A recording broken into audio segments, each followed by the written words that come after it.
Stepstone presenting Vira, truly independent AI homes, 0% no other charges. போரூருக்கே இது புதுசு. at Kattupakkam Porur.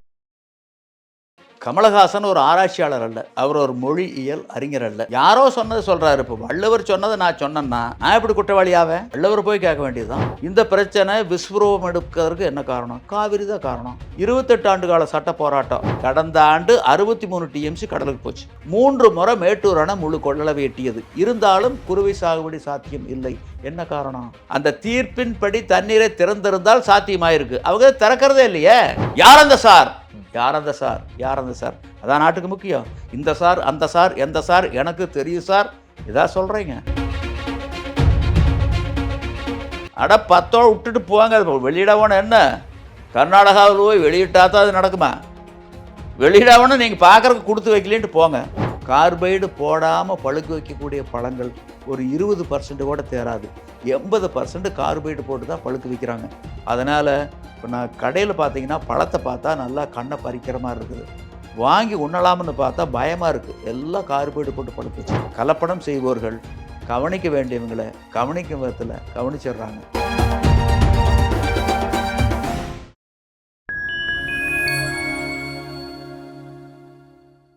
Fine time voice நேயர்களுக்கு வணக்கம். நான் உங்கள் சங்கீதூவன். நம்ம சிறப்பு நிகழ்ச்சியில் நம்மோடு இணைந்திருக்கிறார் கல்வி இயக்கத்தின் மாநில தலைவர் திரு நலசாமி அவர்கள். வணக்கம். வணக்கம். எப்படி இருக்கீங்க? நலமாக இருக்கின்றேன். மக்கள் நீதி மையத்தின் தலைவர் கமலஹாசன் அவர்கள் அவர் நடித்துள்ள தக் லைஃப் திரைப்படத்தினுடைய பட நிகழ்ச்சியில் பேசும்போது தமிழிலிருந்து பிறந்ததுதான் கன்னடம், நம்ம எல்லோருமே ஒரே மொழி குடும்பத்தை சேர்ந்தவர்கள் அப்படிங்கிறதுல வந்து பேசியிருக்கிறாரு. ஆனால் இங்கே தமிழ்நாட்டில் அவருக்கு அந்த பேச்சுக்கு ஆதரவு கிடைத்தாலும் கர்நாடகாவில் வந்து சிஎம்ல இருந்து லெட்டர் பேட் அமைப்பு வரைக்குமே பயங்கரமான எதிர்ப்பை வந்து பதிவு செய்கிறாங்க. நீங்கள் மன்னிப்பு கேட்கலான்னா உங்கள் படம் ரிலீஸ் ஆகாது. கர்நாடக திரைப்பட வர்த்தக சபை இது மாதிரியான உத்தரவு போட்டிருக்கு. இன்னும் பல பிரச்சனைகளை எதிர்கொள்றாரு. இப்போ நீதிமன்றத்துக்கு வழக்கு வந்தவுடன் அங்கே என்ன சொல்றாங்க அப்படின்னா, மன்னிப்பு கேட்பதில் என்ன உங்களுக்கு பிரச்சனை? நீங்க வந்து மன்னிப்புங்கிற வார்த்தையே கேட்காம இருக்கிறீங்க, ஏன் என்ன ஈகோ உங்களை தடுக்குது, வீம்பு எதற்கு, கம்முன்னு போங்க அப்படிங்கிறது நீதிபதி குறிப்பிடுறாரு. இந்த விஷயங்களை நீங்க ஒரு விவசாயி அப்படி பாக்குறீங்க? நீதிபதி குறிப்பிட்டது ஏற்புடையது அல்ல. கமலஹாசன் ஒரு ஆராய்ச்சியாளர் அல்ல, அவர் ஒரு மொழியியல் அறிஞர் அல்ல. யாரோ சொன்னதை சொல்லியிருக்கார், மேற்கோள் காட்டியிருக்காரு, அவ்வளோதான். அவரை வந்து இதில் வந்து தொடர்படுத்த முடியாது, தொடர்படுத்தவும் கூடாது. அவர் மன்னிப்பு கேட்க வேண்டிய அவசியமும் தேவையும் இல்லை. யாரோ சொன்னதை சொல்கிறாரு. இப்போ வள்ளுவர் சொன்னதை நான் சொன்னேன்னா நான் எப்படி குற்றவாளியாவேன்? வள்ளுவர் போய் கேட்க வேண்டியதுதான். அதனால் ஏற்கனவே வந்து இப்போது தமிழ்நாட்டில் தான் திராவிடம் திராவிடம் திராவிடம்னு முழங்கிட்டு இருக்காங்களே வெளியே. நீங்கள் இதே வந்து கர்நாடகாவில் ஏற்றுக்கிறாங்களா? இல்லை ஆந்திராவில் ஏற்றுக்கிறாங்களா? தெலுங்கானாவில் ஏற்றுக்கிறாங்களா? கேரளாவில் ஏற்றுக்கிறாங்களா? இல்லையே. சரி, இந்த காவிரி பிரச்சனை இருக்குது, முல்லை பெரியாறு இருக்குது, அதே மாதிரி பரம்பிக்குளம் ஆழியாரில் பிரச்சனை இருக்குது, அதே மாதிரி பாலாத்தில் பல சிக்கல் இருக்குது. அண்ணன் தம்பி உறவை வச்சு முடிச்சுக்க வேண்டியதானே. ஏன் டெல்லி காவிரி தூக்குறீங்க? ஏன் தூக்குறீங்க? தூக்க வேண்டிய அவசியம் இல்லையே. அதனால் வந்து திராவிடம்ங்கிறது தமிழ்நாட்டில் மட்டும்தான் பேசப்படுது. அதே நேரத்தில் ஆந்திராவிலேயோ தெலுங்கானாவிலேயோ கேரளாவிலேயோ கர்நாடகாவிலேயோ பேசப்படுவது இல்லை. அதனால் வந்து இதை பொறுத்தளவில் கமலஹாசன் மன்னிப்பு கேட்க வேண்டிய அவசியமே இல்லை. அதை பொறுத்தளவில் வந்து அந்த நீதிபதி சொன்னது வந்து ஏற்புடையது எனக்கு படலை. அவர் ஒரு பஞ்சாயத்து பண்ணுறாரு. இல்லை, நீதிபதி இன்னொரு கேள்வி என்ன எழுப்புறாரு அப்படின்னா, நீங்கள் மன்னிப்பு கேட்காமல் ஈகோவுடன் இருக்கீங்க, நீங்கள் கமலஹாசனாக இருக்கலாம், வேறு யாராவது வேணாலும் இருக்கலாம், மக்கள் உணர்வுகளை புண்படுத்தக்கூடாது அப்படிங்கிறது வந்து கேள்வி எழுப்பியிருக்கிறார். அதாவது தன்னுடைய தரப்பில் தவறு இருக்கும்போது மன்னிப்பு கேட்கறது தவறே கிடையாது. அதாவது ஒரு தவறு இருக்கும்போது, இப்போ நான் ஒரு தவறு இழைச்சேன்னா நான் அந்த தவறு என உணர்ந்து நான் அதில் வருத்தம் தெரிவித்தால், மன்னிப்பு கேட்டுக்கொண்டால் நான் சான்றோன் ஆவேன். இதைத்தான் வள்ளுவர் பதிவு பண்ணுறாரு. சால்பிற்கு கட்டளை யாதனில் துளையலார் கண்ணும் கொளல். ஒரு மனிதன் சான்றோனா இல்லையா என்பதற்கு உரைகள் எது என்றால், தோல்வியை தவறை ஒப்புக்கொண்டு தன்னுடைய நிலைப்பாட்டை மாற்றிக்கொள்வன் சான்றோன். இதை பொறுத்தளவில் கமலஹாசன் வந்து மன்னிப்பு கேட்க வேண்டிய அவசியம் இல்லை. காரணம், தவறு ஏதும் இழைக்கவில்லைன்னு நான் சொல்கிறேன். யாரோ சொன்னதை அவர் சொல்லியிருக்காரு, அதுக்கு அவர் எப்படி பொறுப்பாவார்? இதை பொறுத்தளவில் அவர் குற்றவாளி ஆக்க முடியாது. ரெண்டாவது, இத்தனைக்கெல்லாம் மூல காரணம் என்ன? இந்த பிரச்சனை விஸ்வரூபம் எடுக்கிறதுக்கு என்ன காரணம்? காவிரி தான் காரணம். 28 ஆண்டு கால சட்ட போராட்டம். அந்த 28 ஆண்டு கால சட்ட போராட்டத்தில் அந்த வழக்கை நடத்தியவர்கள் சரியான இலக்கை நோக்கி வழக்கை நடத்தி ஒரு உரிய தீர்ப்பு பெற்று தந்திருந்தால், தினந்தோறும் நீர் பங்கீடு என்ற அம்சம் தீர்ப்பில் இடம்பெற்றிருந்தால், கர்நாடக காவிரியில் வரக்கூடிய நீரை தீர்ப்பின் விகிதாச்சாரப்படி கர்நாடகாவுக்கு 284.75 டிஎம்சி, தமிழ்நாட்டுக்கும் புதுச்சேரிக்கு 177.25 டிஎம்சி, கேரளாவுக்கு 21 டிஎம்சி, இந்த விகிதாச்சார அடிப்படையில் வரக்கூடிய நீரை தினந்தோறும் பங்கிட்டு தமிழ்நாட்டுக்கும் புதுச்சேரிக்கும் உண்டான உரிமை நீர் காவிரி ஆற்றின் வழியாக மேட்டூர் அணைக்கு கொண்டு வரப்பட்டு சேமிக்கப்பட்டு பாசனம் செய்வதாக இருந்திருந்தால், எதுக்கு உறவு கெடுது, எதுக்கு மோதல் வருது, இறையான் ஒருமைப்பாடு கேள்விக்குறியாகுது. எதற்காக தமிழ்நாட்டுக்கும் புதுச்சேரிக்கும் உண்டான உரிமையை கொண்டுக்கிட்டு போய் கர்நாடக நீர்த்தேக்கங்களில் தேக்கணும், தேக்கி வச்சு மாதாந்திர அடிப்படையில் நீ தமிழ்நாட்டுக்கும் புதுச்சேரிக்கு திறந்து விடணும்னு சொல்லி அவங்க கையில் ஏன் போட்டை சாவி கொடுக்கணும்? இல்லை அந்த அணைகள் கட்டுறக்கு நீர்த்தேக்கங்கள் கட்டுறக்கு தமிழ்நாடு அரசு புதுவை அரசு பணம் கொடுத்ததா, இல்லை தேக்கி வைக்கிறதுக்கு வாடகை கொடுக்குறோமா? எந்த முகாந்திரத்தினுடைய அடிப்படையில் இவங்க தண்ணி கொண்டு அவங்க நிலை தேக்க சொல்லி ஒரு தீர்ப்பு சொல்லியிருக்கீங்க, ஒரு தவறான தீர்ப்பை. இதுவரையில் 28 ஆண்டு கால சட்ட போராட்டம், அதுக்கு பின்னாடி 7 ஆண்டுகள், இந்த 35 ஆண்டுகளில் தீர்ப்பை மதித்து எப்போ தண்ணி திறந்துருக்காங்க? நேற்றுக்கு திறக்கல, இன்றைக்கி திறக்கல, நாளைக்கு திறக்க போகிறதில்ல. இந்த காவிரி தீர்ப்பு என்பது ஏட்டு சுரைக்காய், காணல் நீர், மாயமான், நடைமுறைப்படுத்தவே முடியாது. கடந்த ஆண்டு 63 டிஎம்சி கடலுக்கு போச்சு. கடந்த ஆண்டு 63 டிஎம்சி கடலுக்கு போச்சு. 3 முறை மேட்டூர் அணை முழு கொள்ளளவை எட்டியது. இருந்தாலும் குறுவை சாகுபடி சாத்தியம் இல்லை. என்ன காரணம்? அந்த தீர்ப்பின்படி தண்ணீரை திறந்திருந்தால் சாத்தியமாயிருக்கு. அவங்க திறக்கிறதே இல்லையே. எப்போ திறக்கிறாங்க? இனிமேல் தேக்கினால் கர்நாடக நீர்த்தேக்கங்கள் உடையும். அணைகளுடைய பாதுகாப்பு கருதி தமிழ்நாட்டை புதுச்சேரி வடிகாலா வச்சு தான் திறக்கிறாங்க. புதுவையும் தமிழ்நாடும் காவிரியில் கடைமடை உரிமை பெற்ற மாநிலங்கள்னு திறக்கவே இல்லை. தீர்ப்பு இருக்கக்கூடிய தவறு தான். இதையெல்லாம் உணரணும். இப்போது 63 டிஎம்சி கடலுக்கு போச்செல்லாம். மேட்டூர் சரபாங்கா திட்டத்தை நிறைவேற்றி இருந்தால், அதே மாதிரி காவிரி வைகை குந்தாறு இணைப்பு திட்டத்தை நிறைவேற்றி இருந்தால், கடலூர் மயிலாடுதுறை மாவட்டங்களில் தடுப்பு அணைகளை கட்டியிருந்தால், ஏற்கனவே இருக்கிற திட்டம் தானே, சேங்ஷன் பண்ணது தானே, அதை நிறைவேற்றி இருந்தால் கடந்த ஆண்டு தண்ணி போயிருக்குமா கடலுக்கு 63 டிஎம்சி? வாய்ப்பு இல்லையே. ஏன் தேவையற்ற இலவசங்களை முன்னிறுத்துறீங்க? ஏன் ஒரு தொலைநோக்கு பார்வையில் வரும் தலைமுறையை முன்னிறுத்தி நீங்கள் திட்டமிடுறதில்ல? மக்களுடைய அறியாமை அறுவடை பண்ணணும், அதை வாக்கா மாற்றணும், ஆட்சியை பிடிக்கணும், ஆட்சியில் அமரணும், அரிதார பூசணும், ஆகப்பட்டதை சுருட்டணும், உலக பணக்காரர் பட்டியலில் தன்னுடைய குடும்பத்தை கொண்டுட்டு வரணும். இதுதானே பெரும்பாலான கட்சி தலைவர்களுடைய இலக்காக இருக்குது. அந்த இலக்கை நோக்கி தானே பயணிச்சுக்கிட்டு இருக்காங்க. அதனால் மக்களாகிய நாங்கள் செம்மறியாடுகளாக இருக்கிறோம், அவங்க ஓநாய்களாக இருக்காங்க. இத்தனைக்கு பிரச்சனைக்கு காரணம் இதுதான். இன்னமாவது இப்போவாவது அறிவு வேண்டாம்? ஏன் 2033 வரல காத்திருக்கணும்? நடைமுறைப்படுத்த முடியாதுன்னு தெளிவாக தெரியுது. அப்படின்னா காவிரி நடுவர் மன்றத்தில் ஒரு மறுசீராய்வுன்னு தாக்கல் பண்ண வேண்டியதானே? நடுவர் மன்றம் ஏற்றுக்கொண்டால் வரவேற்கலாம், ஏற்றுக்கொள்ளாமல் போனால் உச்சநீதிமன்றத்தை நாட வேண்டும். அங்கேயும் நீதி கிடைக்காமல் போனால் 40 நாடாளுமன்ற உறுப்பினர்கள் பாராளுமன்றத்தில் இருக்காங்கல்ல, முடக்க வேண்டியதானே பாராளுமன்றத்தை. எதுக்கு போயிருக்காங்க பாராளுமன்றம்? எதுக்கு போயிருக்காங்க?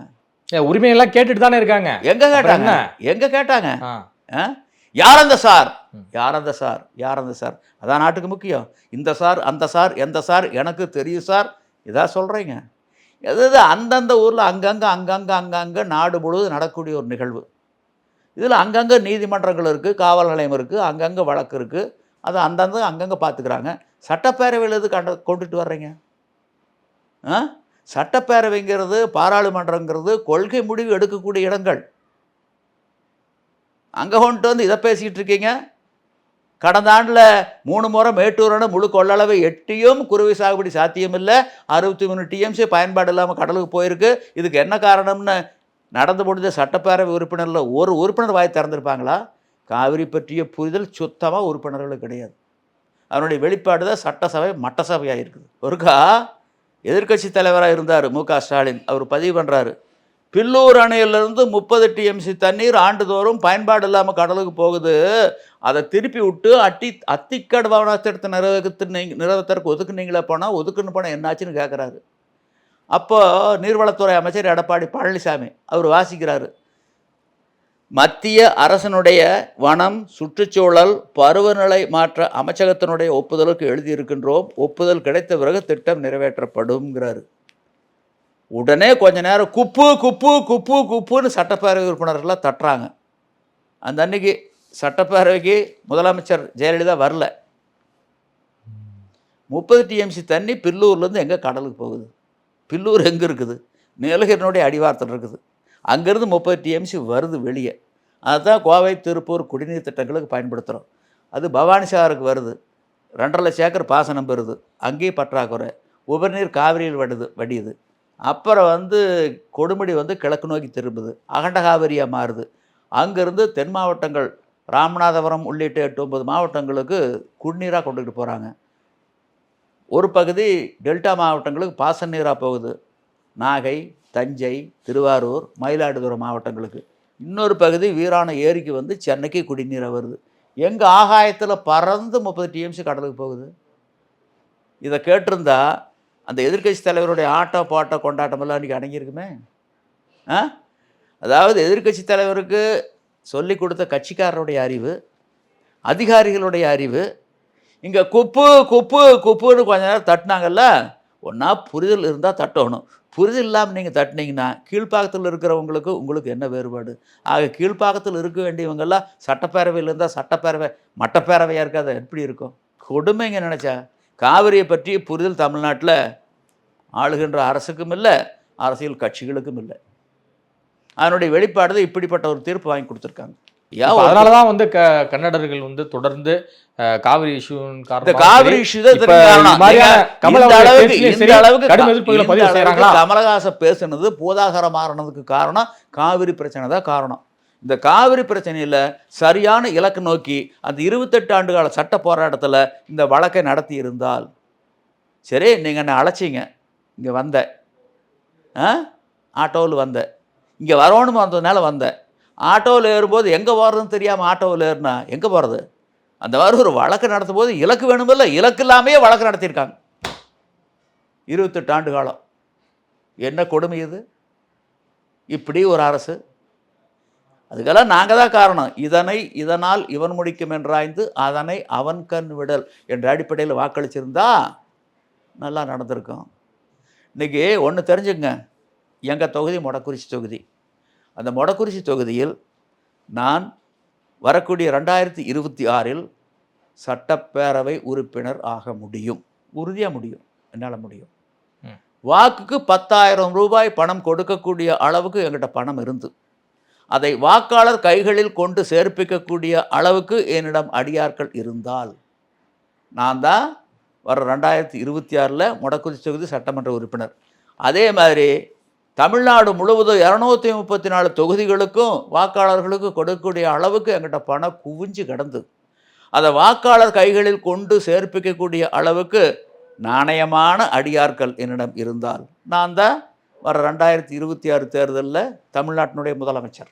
இந்த இலக்க நோக்கித்தானே தமிழ்நாடு அரசியலே போயிட்டு இருக்குது.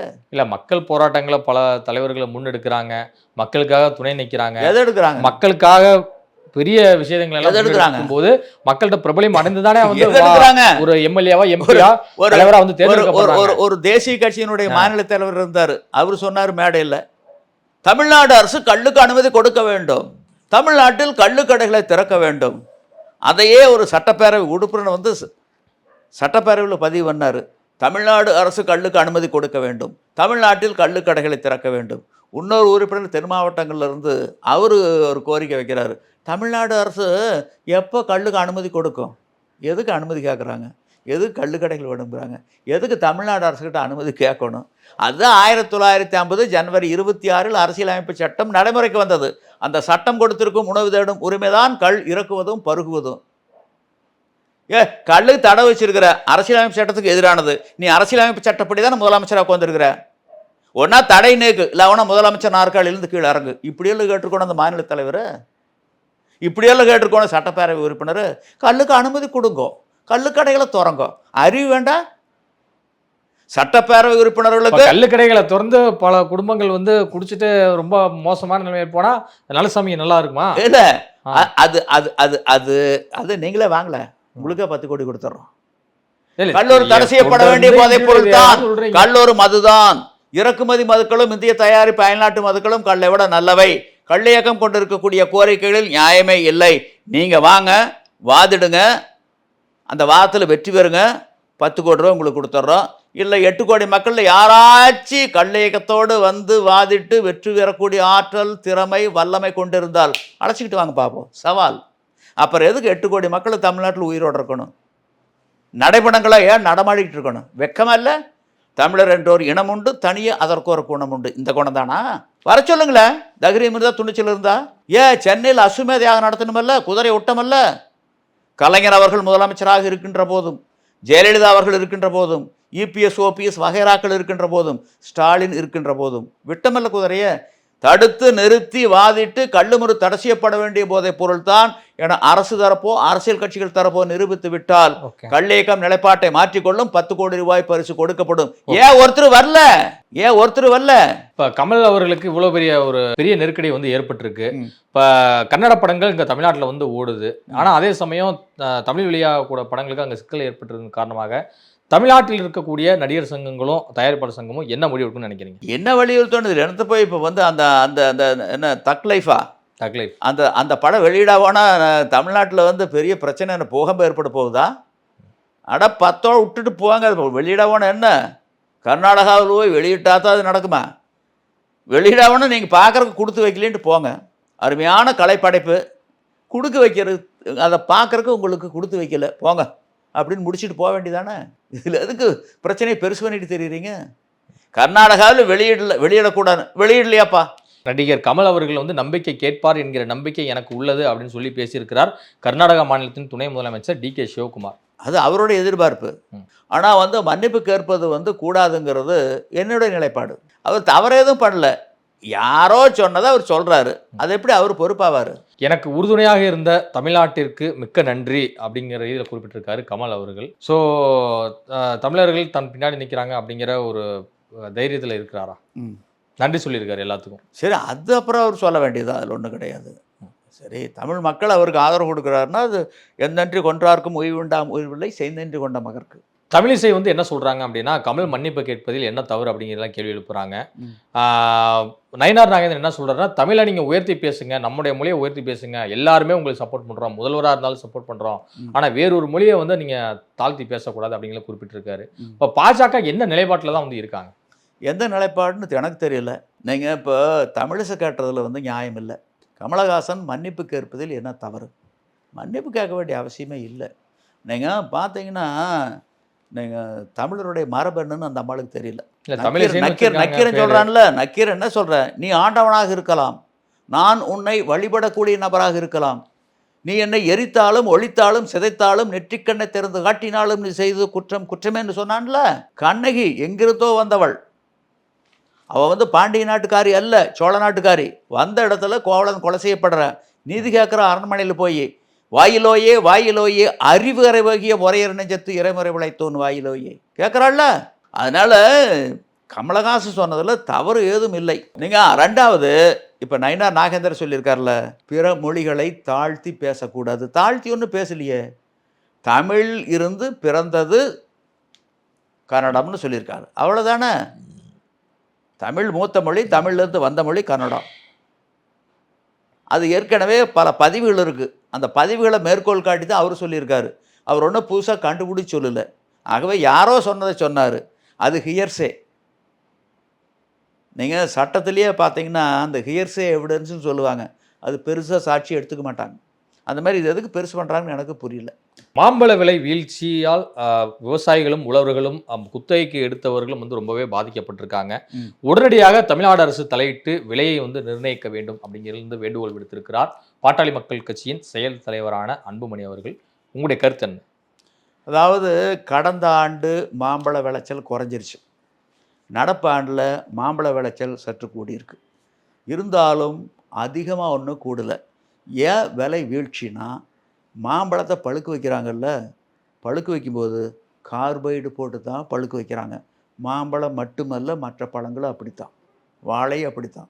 கார்பைடு போடாமல் பழுக்க வைக்கக்கூடிய பழங்கள் ஒரு 20% கூட தேராது, 80% கார்பைடு போட்டு தான் பழுக்க வைக்கிறாங்க. அதனால் இப்போ நான் கடையில் பார்த்தீங்கன்னா பழத்தை பார்த்தா நல்லா கண்ணை பறிக்கிற மாதிரி இருக்குது, வாங்கி உண்ணலாம்னு பார்த்தா பயமாக இருக்குது, எல்லாம் கார்பைடு போட்டு பழுக்க வச்சுருக்கு. இல்லை, பழம் நல்லா இனித்து தானே கிடக்கு. நல்லா இனித்து தானே இருக்குது. எப்படி இனிக்கும்? நீங்கள் எடுத்து பாருங்கள், கடிச்சு பாருங்கள். நீங்கள் கார்பைடு வச்சது பார்த்தீங்கன்னா முதிராத பழம் பழுத்துருது. அதில் எப்படி சுவை இருக்கும்? ரெண்டாவது, அதனுடைய பின் விளைவுகள் தெரியுங்களா? வயிற்றுப்போக்கெல்லாம் ஏற்படும், உடல் உபாதைகள்லாம் ஏற்படும். அதனால் இப்போ மாம்பழத்தை உண்றக்க பயமாக இருக்குது. கலப்படம் செய்வோர்கள் கவனிக்க வேண்டியவங்களை கவனிக்கும் விதத்தில் கவனிச்சிடுறாங்க. இப்போது கருப்பட்டி விற்கிறாங்கல்ல, நீங்கள் தேசிய நெடுஞ்சாலையில் போனீங்கன்னா மாருதி வேனில் கொண்டுக்கிட்டு வந்து கருப்பட்டி விற்பாங்க. 1 கிலோ 120 ரூபாய்க்கு விற்கிறாங்க. அதே கருப்பட்டி என்னுடைய நண்பர் ஒருத்தர் தயார் பண்ணிகிட்டு இருக்காரு, 420 ரூபாய்க்கு விற்கிறாரு. அதே கருப்பட்டி 120 ரூபாய்க்கு விற்கிறாங்க. என்ன காரணம்? அந்த பாவு கொதிச்சு வரும்போது இந்த சீனி சர்க்கரை வந்து முரத்தில் அள்ளி அள்ளி அள்ளி அள்ளி விட்டுறாங்க. அதில் பார்த்தீங்கன்னா 10% தான் பனை பொருட்கள், மற்ற 80% ஆலை கரும்பிலிருந்து பெறப்பட்ட சீனி சர்க்கரை. அத்தனை அதிகாரிகளுக்கு தெரியுது, ஏன் ஒருத்தர் அதை கண்டுக்கிறது இல்லை? இன்றைக்கி உணவிலிருந்து உயிர்காக்கும் மருந்து வரல, கலப்படம் இல்லாத இடங்களே கிடையாது. அந்த கலப்படத்தை இரும்பு கரம் கொண்டு அடக்கினால் பாயில் படுத்து நோயில் சாகக்கூடிய நோயாளிகளுடைய எண்ணிக்கை வெகுவாக குறையும். அப்படி குறைகின்ற பொழுது இப்போ இருக்கக்கூடிய மருந்து கடைகளில் 75% காணாத போகும். சரிபாதி மருத்துவமனைகளை மூட வேண்டியதாக இருக்கும். அப்போ மருத்துவ படிப்பின் மீதான மவுசு குறையும் போது மற்ற கல்லூரிகள் எப்படி மாணவர்களை தேடி அலைகிறாங்களோ அந்த மாதிரி மருத்துவக் கல்லூரி மாணவர்களை தேடி அலைய வேண்டிய ஒரு அவலம் வரும். அந்த சூழல் வரும்போது நீட் தானாக காணாமல் போகும். இதுதான் நீட் ஒழிக்கிறதுக்கு வழி. இதை பற்றி யாருமே பேச வேண்டிக்கிறாங்களே. நாங்கள் ஆட்சிக்கு வந்தால் செயின்ட் ஜார்ஜ் கோட்டையை பிடித்தால் நாங்கள் கையெழுத்திடுகின்ற முதல் கையெழுத்து நீட்டை ஒழிப்பதாக இருக்கும். இது சட்டப்பேரவை தேர்தலில். நாடாளுமன்ற தேர்தல் என்ன சொன்னாங்க? செயின்ட் ஜார்ஜ் கோட்டையை மட்டும் பிடிச்சா ஒழிக்க முடியாது, செங்கோட்டையை பிடிச்சா தான் ஒழிக்க முடியும்னு. குரங்கு செயின்ட் ஜார்ஜ் கோட்டையிலேருந்து செங்கோட்டை தாண்டிட்டுது. இதுவரை உங்கள் பல்வேறு கருத்துக்களோடு பதிவு. நன்றி.